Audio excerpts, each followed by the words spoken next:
Hey, I'm Michael. I'm living here next to Porcupine Tail Creek, or Pahesentewakpala, here on the Pine Ridge Indian Reservation, where we're here to do sustainable resource management and ethnobotany, get to know the land and see what kind of relationships we can form with it.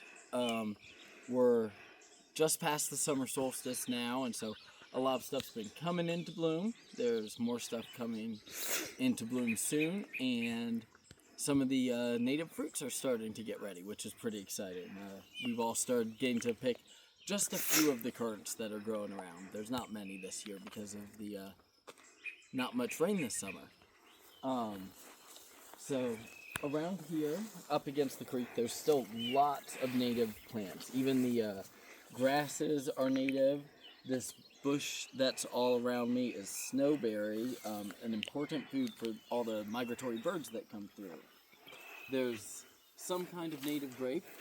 Don't know exactly what sort, except people are very clear that you can eat up to 4 and be fine, but if you eat 5, you are going to get a tummy ache, if you're lucky.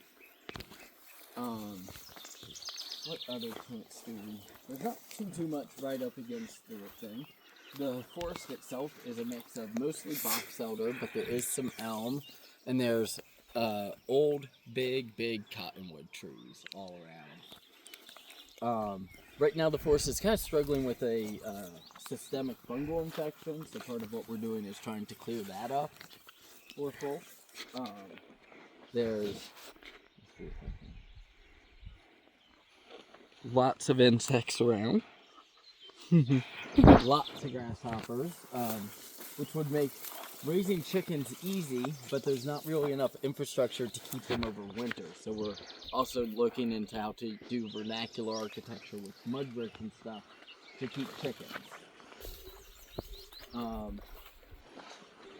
Yeah, there are some, because of the cattle ranching, there's some Euro medicinals that are here. This is catnip. It's finally starting to come into bloom.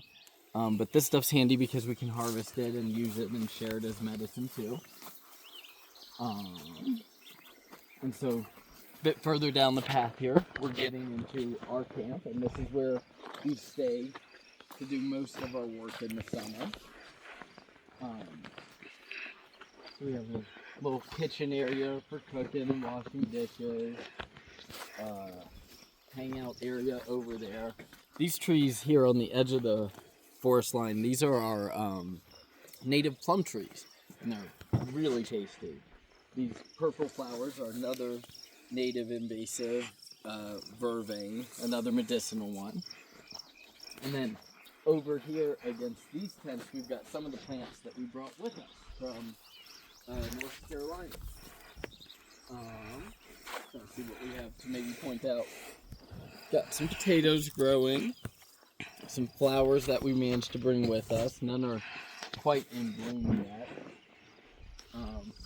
Looks like I maybe see more potatoes down there. Oh, one cool plant. Let's back up some. One cool plant I want to show y'all.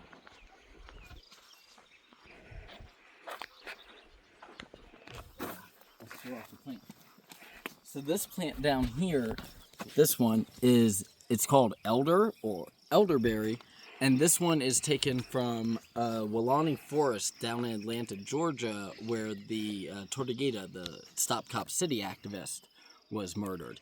And so we keep this one as a memorial plant, and it's really great honor to be able to do that for folk. Coming back over here to the rest of our collection.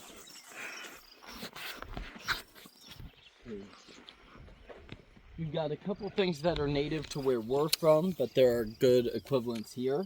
Like this is Virginia spiderwort, but up in the hills over there, there's another kind of spiderwort called prairie spiderwort.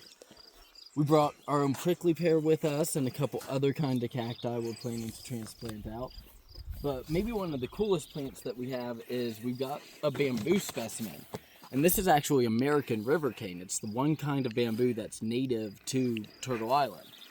And so it's really exciting that we've been able to bring that here, keep it going through the winter, because this is actually just 50 miles north of its westernmost range at the end of the last ice age. And so with climate weirding and everything going on, this might actually be one of the better habitats to be growing this plant. Over here, we start to leave camp again and get into where we've been harvesting herbs. All those purple flowers you can see are vervain. The yellow petals are on brown-eyed Susans. There's lots of artemisias out there, sagebrushes, proper sage. There's some odd things like salsify, which is an edible tuber. And then up in the hills, there's an entirely different set of plants. There's mallows, there's astragalus, there's teamsula.